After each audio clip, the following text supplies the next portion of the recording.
Bienvenue à tous pour une nouvelle exploration. Un nouveau deep dive, quand on dit aujourd'hui, on se penche sur un article d'Anen Benchakroun qui m'a vraiment fait réfléchir. Le titre était assez accrocheur. Fonds de pension et fonds souverains. Les leviers oubliés du développement économique au Maroc. Oui, ça donne envie d'en savoir plus, surtout avec le nouveau modèle de développement, le fameux NMD qui vise une croissance économique ambitieuse. Ah oui, exactement. Et Benchakroun pose la question. Comment financer cette croissance?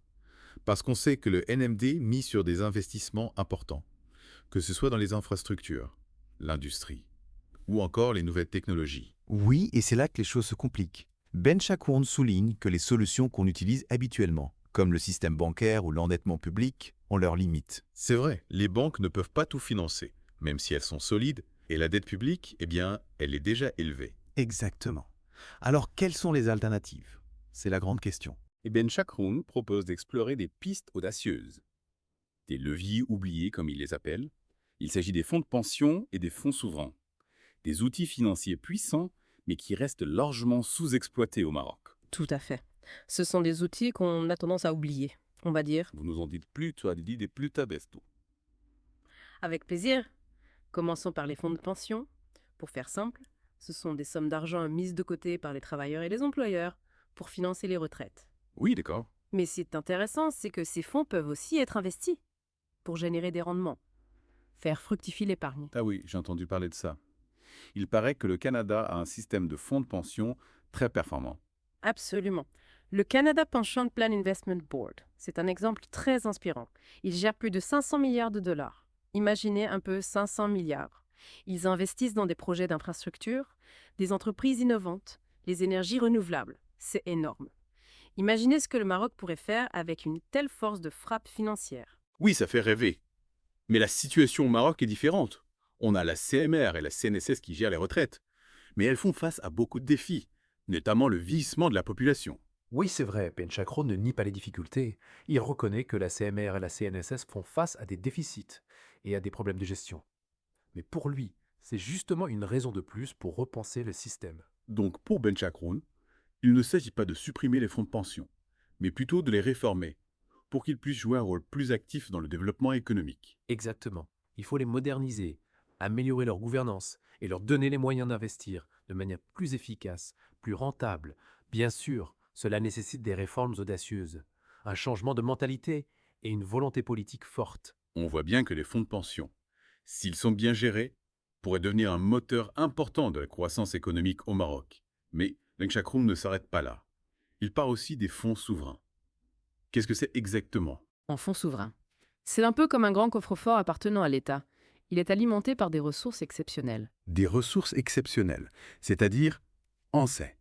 Par exemple, les recettes des exportations de matières premières, les privatisations d'entreprises publiques ou encore les excédents budgétaires. Attendez, je vois où vous voulez en venir. Le Maroc, avec ses richesses en phosphate, pourrait créer son propre fonds souverain. Exactement. Ben Chakroun suggère que les revenus du phosphate, les investissements de l'OCP ou encore les recettes de la privatisation de certaines entreprises pourraient constituer la base d'un fonds souverain marocain. Et on a des exemples de pays qui ont réussi avec les fonds souverains. Je crois que la Norvège est souvent citée en exemple. Tout à fait.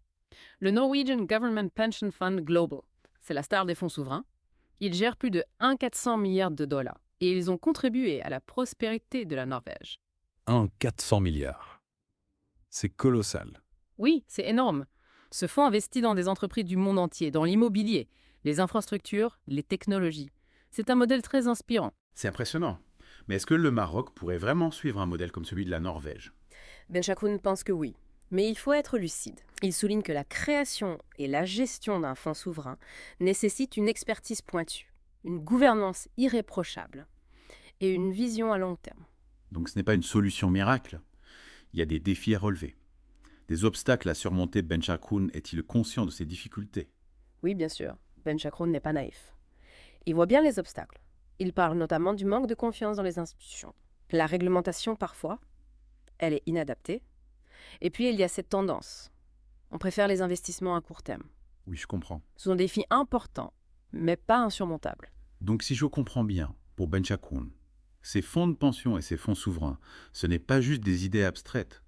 Il croit vraiment que le Maroc peut les utiliser pour financer son développement, Mais concrètement, ça se traduirait comment dans la vie des Marocains? Ben Chakroun imagine ces fonds comme des leviers pour investir dans des secteurs clés du NMD, les énergies renouvelables, les infrastructures, l'innovation technologique. Imaginez un fonds souverain marocain qui finance la construction d'un réseau de transport moderne, qui soutient la recherche sur les énergies propres, qui aide les startups marocaines à se développer à l'international. Oui, c'est vrai, ça aurait un impact direct sur l'emploi, sur la croissance, sur la vie quotidienne des Marocains. On voit mieux l'intérêt de ces fonds, mais est-ce que Ben Chakroun propose des solutions concrètes pour surmonter les obstacles qu'il a lui-même identifiés? Oui, absolument. Il appelle à des réformes profondes pour renforcer la gouvernance de ces institutions. Il insiste beaucoup sur la transparence, la responsabilité, l'indépendance vis-à-vis des pressions politiques. Il faut que les Marocains aient confiance dans la gestion de ces fonds. La confiance, c'est essentiel, mais ça ne se décrète pas. Comment on fait pour la construire? Ben Chakroun met l'accent sur la communication, la pédagogie. Il faut expliquer aux citoyens comment fonctionnent ces fonds, les rassurer sur leur gestion, montrer les bénéfices concrets pour le pays. Et puis, il faut impliquer les partenaires sociaux, les syndicats, les associations de consommateurs dans la gouvernance de ces institutions. Intéressant. Cette idée d'une gouvernance plus participative. Mais au-delà de la confiance, il y a aussi la question des compétences. Est-ce que le Maroc a l'expertise nécessaire pour gérer des fonds aussi importants? C'est une question légitime. Ben Chakroun reconnaît qu'il faut investir dans la formation des gestionnaires de fonds, attirer les talents marocains de la diaspora, s'inspirer des meilleures pratiques internationales. Il faut créer un écosystème de compétences de haut niveau pour garantir la performance de ces fonds. On voit bien que la mise en place de ces fonds de pension et fonds souverains, ce n'est pas une mince affaire. Ça demande du temps, de l'expertise, une vision à long terme. Mais est-ce que Ben Chakroun est optimiste? Sur les chances de réussite du Maroc, Ben Chakroun est un réaliste. Mais il est aussi convaincu que le Maroc a le potentiel pour réussir. Il voit dans la culture marocaine, avec son attachement à l'épargne, à la solidarité, un terreau fertile pour le développement de ses outils financiers. C'est une idée intéressante. On a souvent tendance à copier les modèles occidentaux, sans tenir compte des spécificités locales. Est-ce que Ben Chakroun pense qu'il y a un modèle à la marocaine pour ces fonds? Il ne donne pas de recettes toutes faites, mais il invite à la réflexion. Il pose la question: comment adapter ces outils financiers aux valeurs et aux réalités du Maroc? Comment construire un modèle qui soit à la fois performant et socialement justé? C'est un beau défi, en tout cas. On sent que Ben Chakroun est passionné par ce sujet. Il ne se contente pas de décrire les choses. Il appelle à l'action. Il veut faire bouger les lignes.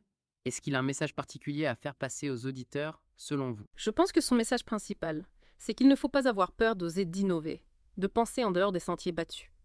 Le Maroc a besoin de solutions audacieuses pour financer son développement. Et les fonds de pension et les fonds souverains font partie de ces solutions. Mais il faut les adapter au contexte marocain, les construire avec intelligence et responsabilité. Et c'est peut-être là que réside le véritable défi. Trouver un équilibre entre l'inspiration extérieure et l'innovation locale. Tout à fait. Il ne s'agit pas de copier-coller des modèles étrangers, mais de s'en inspirer pour construire un système adapté aux besoins et aux valeurs de la société marocaine. On arrive au terme de notre exploration de cet article passionnant. En conclusion, qu'est-ce qu'on peut retenir de la vision de Adnan Ben Chakroun? Je dirais que Ben Chakroun nous invite à voir les fonds de pension et les fonds souverains, non pas comme des instruments financiers abstraits, mais comme des leviers concrets pour le développement économique et social du Maroc. Il nous appelle à sortir des sentiers battus, à repenser nos modèles, à construire un avenir plus prospère et plus juste pour tous les Marocains. C'est d'une vision inspirante, en tout cas. Et pour nos auditeurs, j'ai une dernière question à vous poser. Ben Chakroun parle de la culture marocaine, l'attachement à l'épargne, la solidarité. Est-ce que le Maroc, avec ses valeurs, pourrait développer une approche unique, plus humaine en quelque sorte, de ses fonds de pension et fonds souverains? C'est une question fascinante. On a souvent tendance à penser que la finance, c'est un monde froid, impersonnel, régi uniquement par le profit. Mais si on regarde l'histoire du Maroc, on voit une tradition d'entraide, de coopération, qui pourrait justement enrichir la gestion de ces fonds. Concrètement, ça donnerait quoi? Un fonds de pension qui investit dans des projets sociaux, par exemple Intefus. Imaginez un fonds de pension qui, en plus de financer les retraites, soutient la construction de logements sociaux, d'écoles, d'hôpitaux. Un fonds qui participe au développement des régions les plus défavorisées, qui investit dans l'économie sociale et solidaire. Et pour les fonds souverains, on pourrait imaginer quoi? Un fonds souverain qui finance la transition énergétique. Oui, mais en veillant à ce que cette transition soit juste et inclusive. Un fonds qui crée des emplois verts, qui soutient les populations les plus vulnérables, qui protège l'environnement. Ce serait une manière de concilier performance économique et progrès social. Exactement. Et c'est peut-être là que le Maroc a un rôle à jouer. En proposant une alternative au modèle dominant, montrer qu'une autre finance est possible. Une finance plus humaine, plus solidaire, plus respectueuse de l'environnement. C'est une perspective enthousiasmante.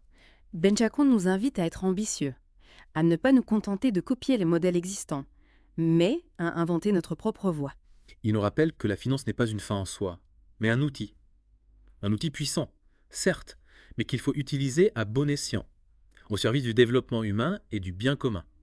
En conclusion, on peut dire que cet article de Benchakron est plus qu'une simple analyse économique. C'est une invitation à repenser notre rapport à l'argent, à l'investissement. Au développement. C'est un appel à l'imagination, à la créativité, à l'audace. Et c'est à nous tous, citoyens, économistes, décideurs, de relever ce défi et de construire un avenir plus juste et plus prospère pour le Maroc. Merci beaucoup pour cet échange passionnant. J'espère que nos auditeurs ont apprécié cette plongée dans le monde complexe et fascinant des fonds de pension et des fonds souverains. Avec plaisir. Et n'oublions pas que ce n'est que le début du débat, à nous tous de le poursuivre et de contribuer à la construction d'un avenir économique plus prospère et plus juste pour le Maroc. À bientôt pour un nouveau Deep Dive.